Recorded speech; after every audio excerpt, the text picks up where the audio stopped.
suis intervenu quand j'ai pris la parole pour dire que presque à l'unanimité, tout le monde est d'avis qu'il faudrait revisiter cette constitution, si pas la réécrire. Moi, je suis partisan de la mise en place d'une nouvelle constitution.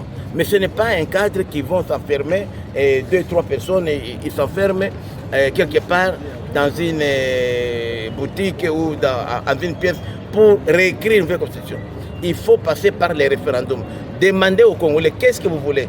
Puisque la constitution doit régenter la vie nationale, doit refléter nos us et coutumes. Une constitution émane d'abord de notre vécu quotidien. Aujourd'hui, quand vous voyez cette constitution, c'est une copie-collée qui ne reflète pas. C'est pourquoi les choses ne marchent pas. C'est vrai, il y a aussi la mauvaise foi de ceux-là qui l'appliquent.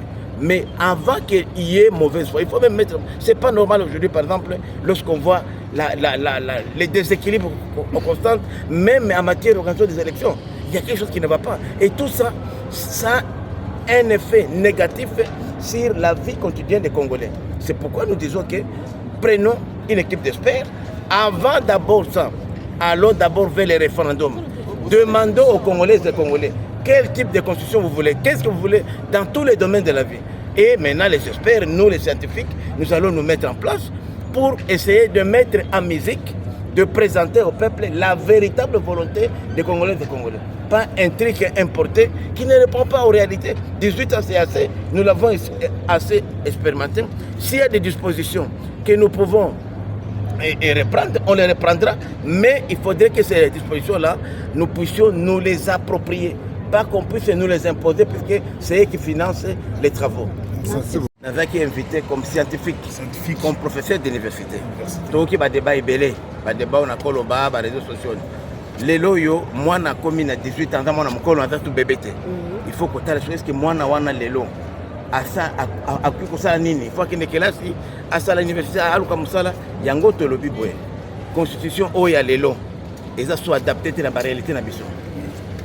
Basala qui yango ngana zala kité professeur Sambo a fait témoignage et ça mena mindele alors il faut que la constitution tout ça ce ya biso comme mikolo mena tout ça la oyo et kozala adapté na ba réalité na biso ya bana mboka et puis ça ma awa na Kinshasa na ba congolais na perdième congolais ba belgete ndenge professeur Sambo a utikolo yango na tout se voilé facé yango na tuna ki wana na panéliste to ko banda yango quand to ko sala yango comment puisque c'est une nécessité les lots. Donc parmi les raisons, il y a des gens qui ne sont pas et c'est l'absence de la constitution à Malam. Cette constitution des gens qui ont régenté vie na biso nyoso nenge tozali. C'est vrai que biso ba politiciens, ba dirigeants, tozo profiter penango comme ben à côté de part et droite, de gauche à droite, mais tolingi les lots, tout ça la constitution à de zéro de l'article 1er jusqu'au dernier article. Des messages na ndenge ya kichweki ya kobomba na te.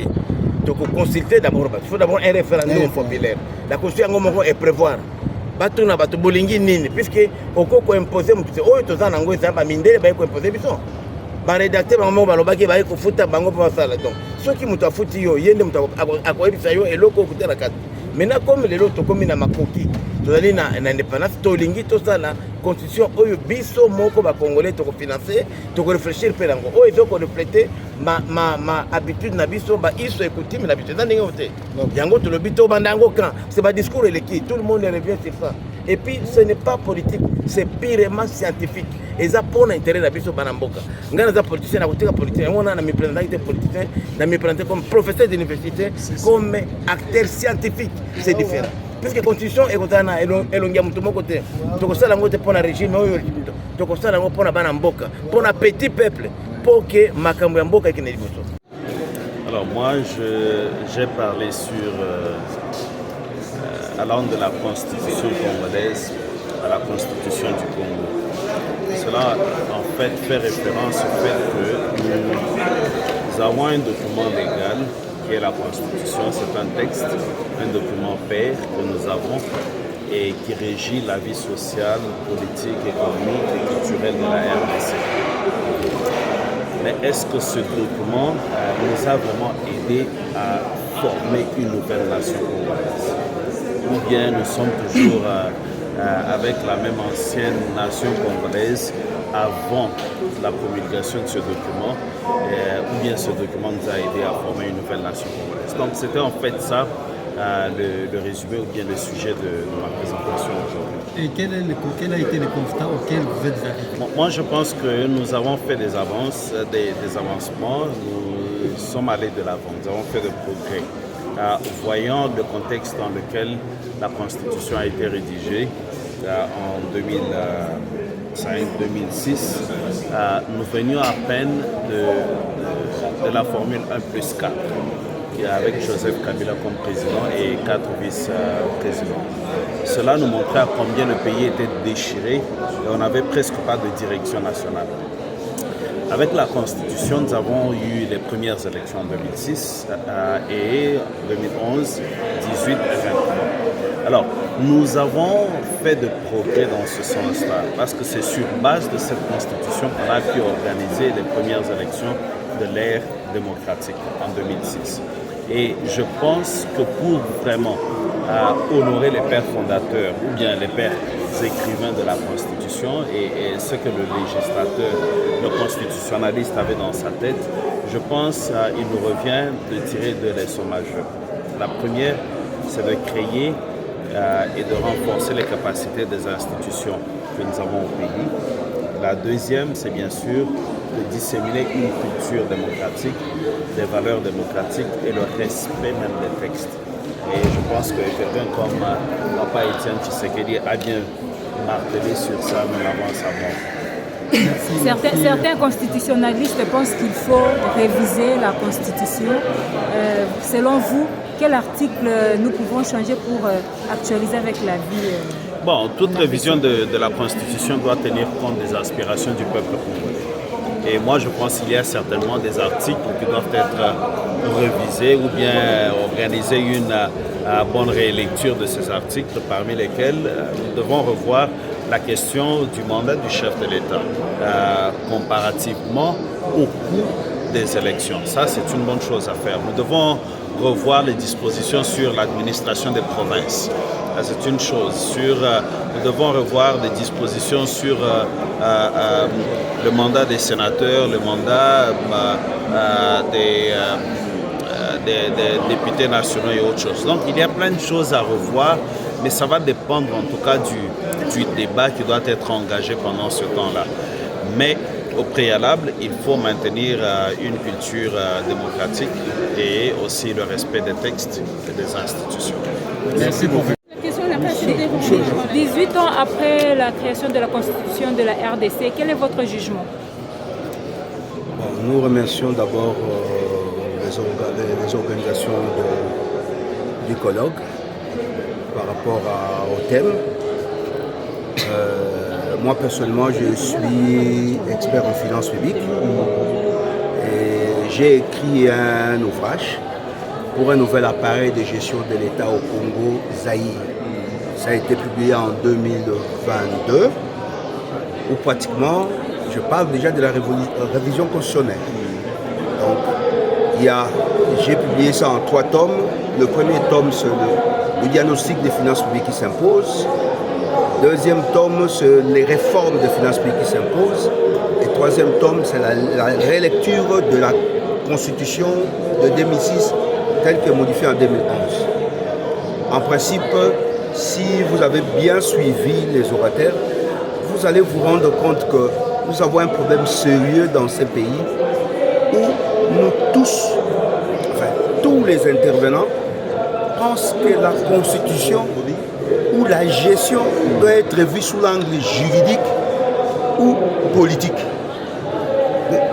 Ce n'est pas une réalité, ça. Ça, c'est ce que l'homme blanc nous a donné et a permis à tous les Congolais aujourd'hui d'orienter la gestion de cette façon-là. La gestion n'a jamais été politique, la gestion n'a jamais été juridique. La gestion est économique, la gestion est administrative, la gestion est financière, la gestion est comptable.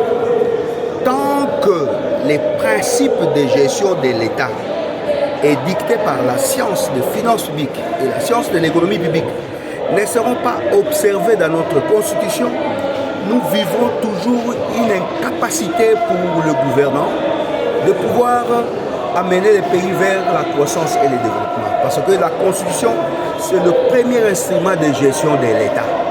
C'est une loi, c'est la loi fondamentale, c'est le premier instrument de gestion de l'État qui doit nous donner l'impulsion d'aller vers le développement. Mais lorsque déjà dans cette Constitution, il y a des confusions impossibles, ça pose problème.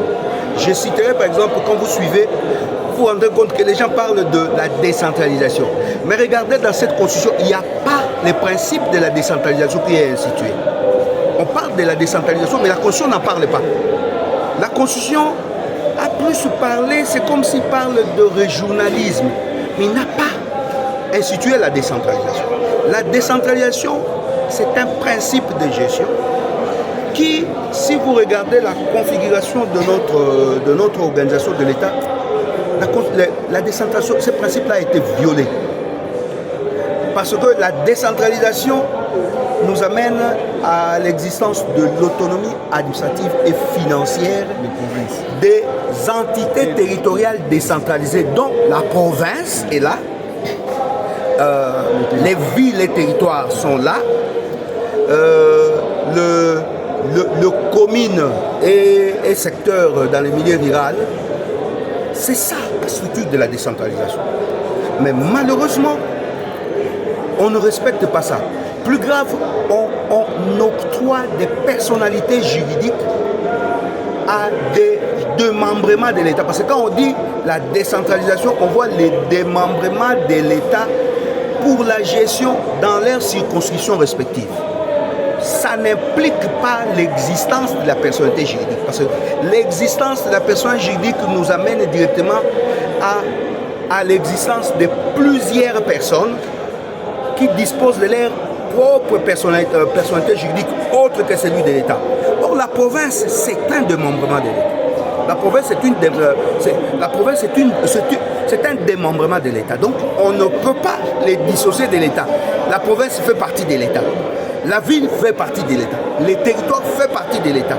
Et donc, il doit plus avoir l'autonomie administrative et financière avec des dotations budgétaires, avec des dotations financières, mais ils ne peuvent pas avoir de personnalité juridique. Mais malheureusement, notre Constitution a institué ça. Conséquence, l'État n'a pas assez de moyens pour faire son travail et on crée plusieurs postes politiques, mais l'organisation économique et financière est bafouée dans cette Constitution au point que nous ne pouvons même pas penser que demain, même si le président actuel a vraiment des ambitions pour faire de ce pays comme un paradis, il ne le saura pas parce qu'il manquera de moyens. Et pour avoir ces moyens, il faut révisiter cette Constitution pour que le pays puisse avoir la possibilité d'appliquer les principes de gestion des finances publiques qui manquent, notamment les principes de l'interventionnisme du fisc pour la réalisation de l'intérêt général. C'est un principe qui n'existe même pas dans notre Constitution et pourtant c'est grâce au fisc que l'État peut intervenir fiscalement, non fiscalement, parafiscalement et pénalement. Ce qui n'est pas le cas. Et vous voyez, tout le monde, on a émietté les ressources de l'État. L'article 171 de notre Constitution a pratiquement émietté, séparé et les recettes de l'État et les recettes des provinces. Ça ne peut pas exister. Les recettes de l'État sont indivisibles partant du principe de l'unicité du budget, l'unicité des caisses, l'unicité de l'État. On ne peut pas avoir Kinshasa a son budget, oui, il peut avoir son budget à l'intérieur du budget de l'État, mais il ne peut pas avoir un budget séparé du budget de l'État. Ça ne se fait pas.